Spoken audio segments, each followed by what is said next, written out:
રાજ્ય સરકાર દ્વારા છેવાડાના ગામડાઓ સુધી પાણી પહોંચે અને પાણીની અગવડતા ન પડે તે માટે નલ સે જલ યોજના શરૂ કરવામાં આવી હતી, પરંતુ ગરબાડા તાલુકાના બિલવા ગામે કંઈક વિપરીત જ પરિસ્થિતિ જોવા મળી છે।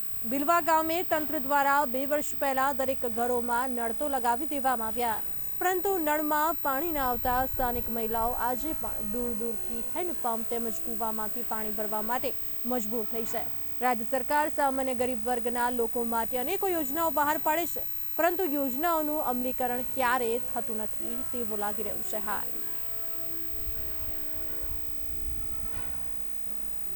જાલુભાઈ ગુલાભાઈ નળ સે જળ યોજના નાખી ગયા 2 વર્ષથી પાણી લાઈન દાટી પણ ટાંકો નથી બન્યો અને અમુક પાણી વાળે ટેન્કરે પાણી નકાળી દે તો અમને 600 રૂપિયા પાણી ના દે તો 600 રૂપિયાના પાણી કાંઈ ગરીબ માણસની અંદરમાં ઢોરને પાણી પીવડાવો તળાવમાં લઈ જવા પડે, નંદી લઈ જવા પડે અને પછી કે અમારે કદાચ પૈસા નહીં હોય તો બી અમારે ગમે તેમ કરીને પણ દાણા વેચીને પણ ટેન્કર નકાળવું પડે એવી અમારે આ હાલત છે।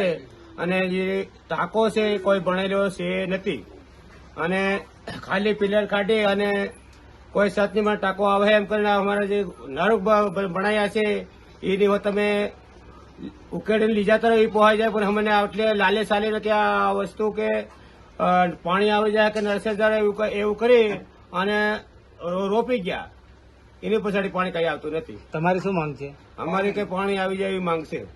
આપનું નામ? જાલુભાઈ ગુલાભાઈ। તોરણ ફળિયું અમારે વસ્તી ઓછા ઓછા 1500 ની છે સાહેબ, પણ રાતને 2 વાગે માણસો પાણી ભરવા આવે તો બાયુની લડાઈઓ થાય। તો સરકારે આ યોજના કાઢી છે પાણીની, જળ સે નળની, પણ કોઈ પાણીની સુવિધા જ નથી 2 વર્ષથી। તો આની કંઈક સરકારને અમે માંગણી કરી છે કે પાણી કંઈક સુવિધા કરો। બધા ગામડિયામાં પાણી આવી ગયું છે, પણ અમારા ભીલવા ગામમાં પાણી આવ્યું જ નથી।